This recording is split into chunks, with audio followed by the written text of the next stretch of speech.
Much like in 1994, WWE only put on 5 pay-per-views in 1993. Also much like in 1994, there was plenty of rubbish across those shows to satisfy our sick fascination with terrible wrestling. WWE was desperately trying to fill the Hulk Hogan-shaped hole in the company following his departure as the much-derided New Generation era attempted to find its feet. Did it achieve this goal? Well, watch this video first, then make your mind up. I'm Adam Pacitti from Cultaholic Wrestling, and these are the 10 worst WWE matches of 1993. Join us!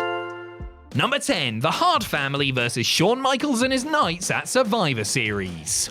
The final pay-per-view of 1993 was certainly a memorable one, but not for the reasons you might expect. Various wrestlers booked for Survivor Series couldn't make it to the event, causing matches to be changed up and down the card. One affected bout was the proposed battle between Bret Hart and his brothers and Jerry Lawler and his 3 masked knights. The King was unable to attend the show, meaning that the company needed to find a replacement. Let's just say Jerry had legal troubles and leave it at that. Not a particularly nice story. Shawn Michaels was parachuted in to replace Lawler despite having nothing to do with the storyline or the Knights gimmick. The result was a match that didn't really make a lot of sense, and a boring one at that. Hart's brothers Keith and Bruce were not on the same level as Bret and Owen, who was really, and the match struggled to gather momentum as a result. At least Owen's elimination helped fuel his and Bret's eventual program, but other than that, this was a weird waste of time.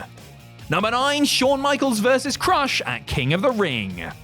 2 matches in and both of them have Shawn Michaels involved. 1993 must have been cursed or something. The main attraction of the 93 King of the Ring show was Bret Hart winning the tournament for the 2nd time. However, other matches were needed to fill out the card, including this thunderingly dull fight over the IC title. HBK was a few weeks into his 2nd run with the gold and was given the task of getting a good match out of Crush. The Hawaiian star relied mostly on his massive size to make his bouts work, but while the height difference certainly presented something of an obstacle for Michaels, this wasn't enough to tell a convincing story over 11 laborious minutes. To make matters worse, the champion couldn't beat his hulking challenger on his own. He needed help from 2 fellas dressed as Doink the Clown. By the way, if you're a fan of Doink, then you're really not going to enjoy this list. He'll be appearing quite a lot.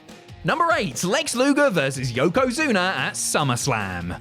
When Hulk Hogan fled WWE for pastures new, he left a red, white and blue gap in the promotion that needed filling. Naturally, Vince McMahon found the nearest Hogan-shaped person and tried to shove him into that hole until they broke. Lex Luger was chosen as the Hulkster's successor, even getting his own special bus to ride around America in, letting people know how much he loved apple pie and eagles and all the other things Americans like jeans. This was all in preparation for Luger's big crowning achievement at SummerSlam, where he would defeat the villainous Yokozuna to bring the world title back home. Well, he did one of those things. The image of the total package being raised into the air without the championship around his waist is a reminder of one of the most baffling booking decisions of all time. Hey, if you want to learn more about the whole story of this match when you're done with this one, check out our video, The True Story of Lex Luger's Failed WWE Mega Push.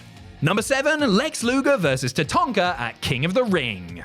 Look kids, Lex is back and he's brought with us another bad match to enjoy. Thanks Mr. Luger. Bret Hart's opponent in the King of the Ring final was Bam Bam Bigelow, who had actually received a bye in the semi-finals. This was because the match that would have determined his semi-final opponent ended in a disappointing no contest. And as you may have guessed, that match was Luger vs. TATANKA. Luger and TATANKA were 2 of the more popular stars in WWE at the time, so a battle between the 2 of them made sense. Unfortunately, popular does not necessarily mean the same thing as entertaining. The 2 men wrestled a pretty boring match, with neither performer seemingly that committed to giving fans something to cheer for. The fact that this encounter went for 15 whole minutes and didn't even yield a winner only added insult to, well, more insult. What's even worse is that WWE decided to put the pair into another program the very next year. Cheers, Vince.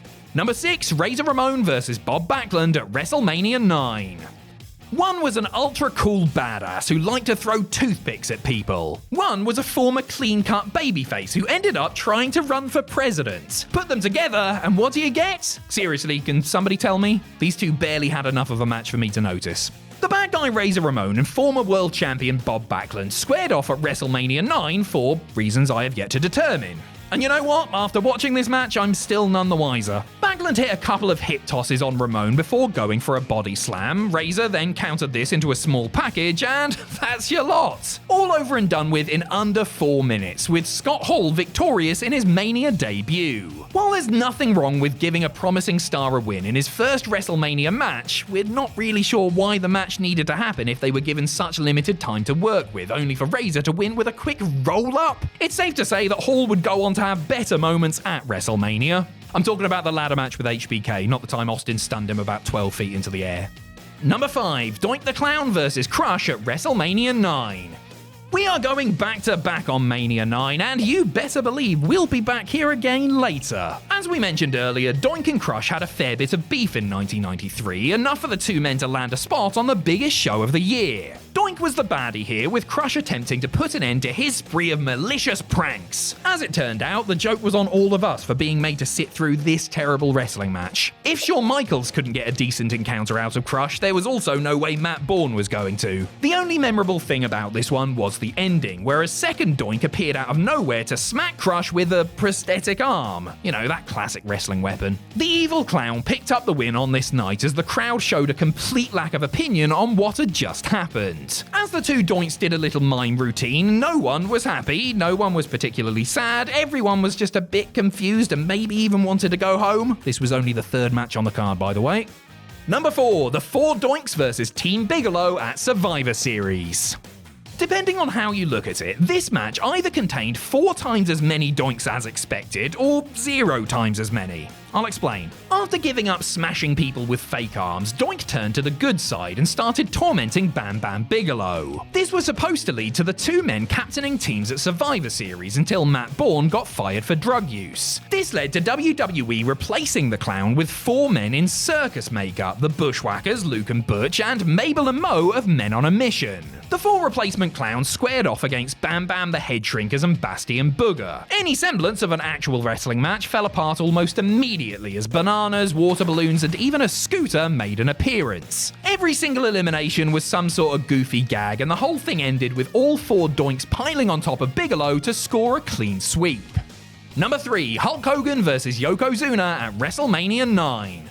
The final moments of WrestleMania 9 are permanently seared into most wrestling fans' memories, whether they've seen the show or not. That is, of course, because it's gone down as one of the biggest backward steps in booking history. Bret Hart had just lost to Yokozuna after interference from Mr. Fuji, which brought down his best buddy Hulk Hogan to check on the defeated Hitman. Then, out of nowhere, Fuji challenged Hulk to a title match on his client's behalf, despite the fact that the big man looked like he could have keeled over at any point. By the way, I'm going to say this, in the realm of kayfabe, Hogan has to go down as one of the most unbeatable wrestlers of all time, right? So I'll say it, this was a bad managerial decision by Mr. Fuji, and I hope Yokozuna had strong bloody words afterwards. Anyway, being the humble guy he is, Hogan immediately leapt at the chance to upstage everyone, dodged a handful of salt from Fuji, and pinned Yokozuna to win the belt for America. Where do I start? Not only did Hogan's title match have no storyline reason behind it, not only did it make Yokozuna look like a total chump, but it also led to nothing as Hogan went back on his promise to put Bret over further down the line. This is easily one of the worst endings to a WrestleMania of all time, even if it only lasted less than half a minute. Number 2, The Undertaker vs. Giant Gonzalez at SummerSlam. Giant Gonzalez had an infamously bad match in 1993, didn't he? We've not mentioned it yet, but in the context of this video format, I think you know what that means. Stay tuned. Despite having that particular bad match, however, he was somehow given another showcase, this time at the biggest party of the summer. The 8-foot monster and his companions Harvey Whippleman and Kamala had stolen The Undertaker's magical urn, and the dead man was determined to get it back. This all led to a rest in peace match at SummerSlam, which was... Actually, I have no idea what it was. I think it was just going to be a regular match that WWE felt the need to jazz up because they knew it wasn't going to be Tiger Mask versus Dynamite Kid. Poor Gonzalez had about as much mobility as a small island, and Taker wasn't yet the ring general he would become. The end result was a clunky, frustrating match that mercifully saw the Phenom beat the former El Gigante to reclaim the urn and send his enormous enemy on his way. Sadly, Gonzalez would not appear at Survivor Series to continue his run of form. Number 1, The Undertaker vs. Giant Gonzalez at WrestleMania 9. Here it is, folks, the one you've all been waiting for. This was the rotten cherry on the disgraceful cake that was WrestleMania 9, the first encounter between the future Hall of Famer and a man dressed in a furry naked bodysuit. All the problems that plagued Taker and Gonzalez's SummerSlam match were, as you might have guessed, also present at Caesar's Palace. The two men's lack of chemistry, the absence of exciting moves or moments, Gonzalez's lack of ability to walk in a straight line, let alone have a wrestling match. The SummerSlam match was longer, so you could argue it deserves top spot here, but to that point I say, at least it didn't end with the big man incapacitating the Phenom with chloroform. Hilariously, this match is technically part of the greatest winning streak in all of wrestling history. It is technically a part of the very fabric of WrestleMania itself, and for that, we simply had to give it top spot. In fact, because he's the only streak opponent to lose via DQ, you could argue that Giant Gonzalez represented the greatest threat to Undertaker until Brock Lesnar came along 20 years later. Here's to you, Giant Gonzalez, the terror of WrestleMania. Goodbye.